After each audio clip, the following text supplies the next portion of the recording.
환율이란 자기 나라 돈과 다른 나라 돈의 교환 비율입니다.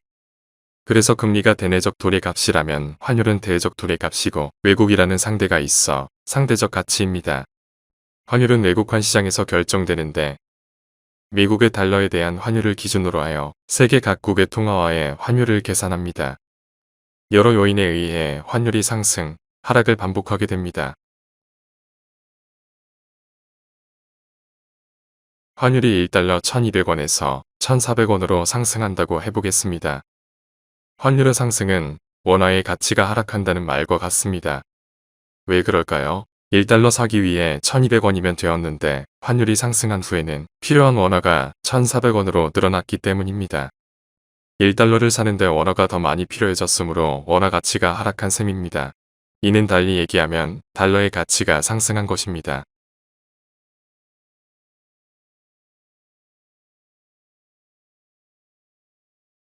환율이 1달러 1200원에서 1000원으로 하락한다고 해보겠습니다.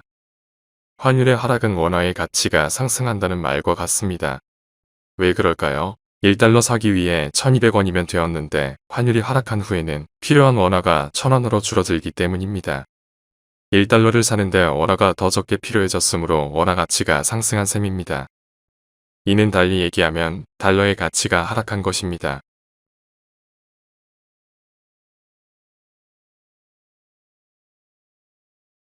미국, 달러가 기축 통화이니까 달러의 기준으로 보겠습니다. 달러의 수요가 늘어나면 달러의 가치가 올라가고 달러는 강세를 보입니다. 대부분의 가치는 수요와 공급의 원칙을 따른다고 보면 되겠습니다. 화폐도 마찬가지로 공급이 늘어나면 가치는 하락하고 수요가 늘어나면 가치가 상승을 합니다.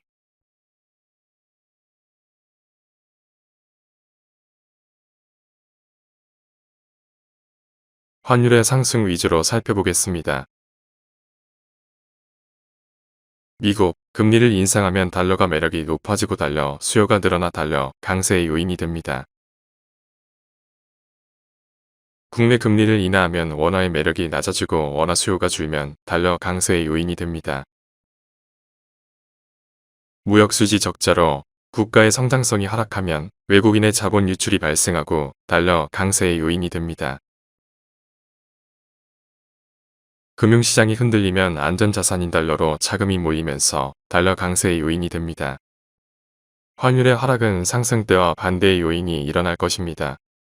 큰 틀에서 몇 가지 요인을 살펴보았습니다만 환율 변동의 요인은 이외에도 여러 요인이 있다고 보아야 합니다.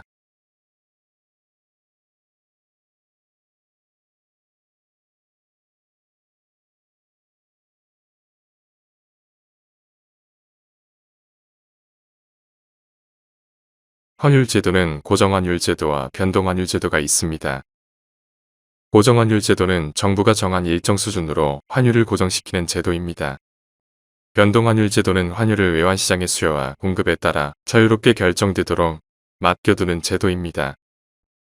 우리나라는 고정환율 제도로 운영되었던 시절이 있었지만 지금은 외환시장의 수요와 공급에 따라 자유롭게 결정되는 변동환율 제도입니다.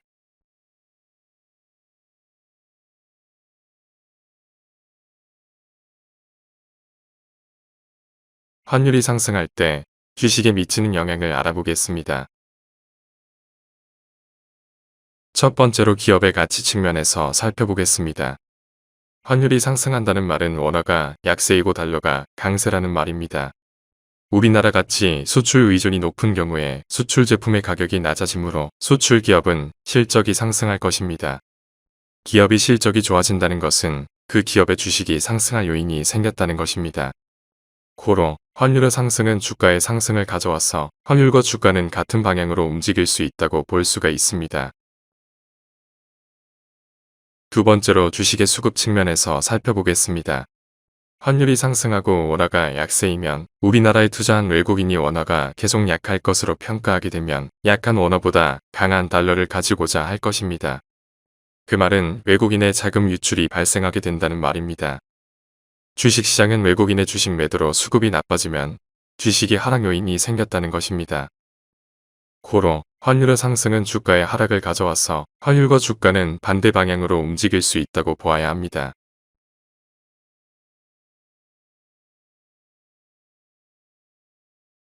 실제 그래프를 보면 주가와 환율은 반대 방향으로 간 흔적이 있어서 기업 가치 측면보다 수급 측면에 가깝습니다.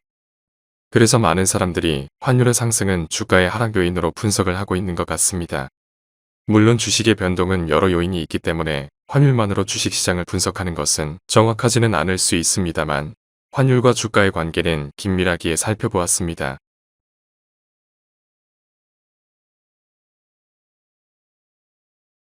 요즘 환율이 상승하는 이유는 미국이 인플레이션 잡으려는 노력으로 패드가 금리 인상을 단행하고 있고 주가로 단행할 가능성이 커지고 있습니다. 환율 인상은 여러 요인이 있지만 요즘은 미국의 금리 인상이 가장 큰 영향이라고 보아야 합니다. 2022년 9월 22일 패드는 이례적으로 한 번에 기준금리를 0.75%포인트 인상하는 자이언트 스텝을 3연속 단행하였습니다. 그의 영향으로 8월부터 상승하던 환율이 결국 1,400원을 돌파하고 상승률도 급격하여 강달러, 킹달러라고 불리울 만큼 무섭게 올랐습니다.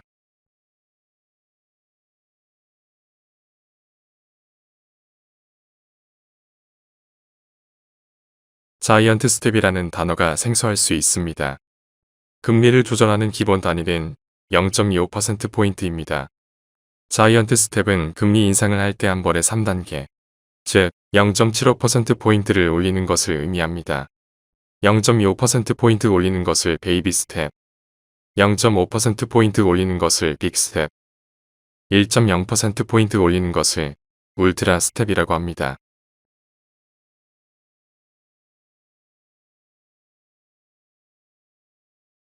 요즘같이 환율이 상승하면 우선 수출하는 쪽은 유리하고 수입하는 쪽이 불리하다는 것은 많이들 알고 있는 내용입니다.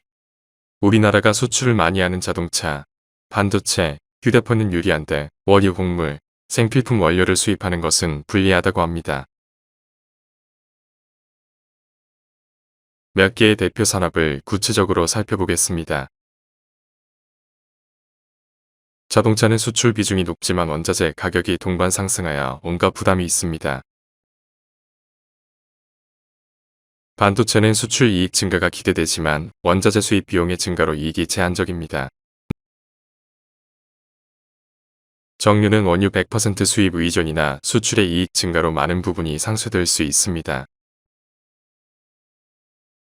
항공은 항공료, 항공기 리스 비용 등에 달러 결제 지출이 증가합니다. 환율 상승이 우리 생활에 끼치는 직접적인 영향을 살펴보겠습니다. 환율이 상승하면 수입 물품에 대한 가격이 상승하고 수입한 원자재로 만든 물건들은 가격 상승으로 이어져 소비자 물가가 상승하게 됩니다. 소비자 물가 상승은 곧 우리의 장바구니 물가에 부담을 주는 것이니 환율 상승은 우리 생활과 밀접한 관계가 있는 것 같습니다. 물가 상승은 화폐의 가치가 떨어진 것이고 소비가 줄어들고 경기 침체로 이어져 인플레이션은 더 강하게 올 수도 있다고 합니다.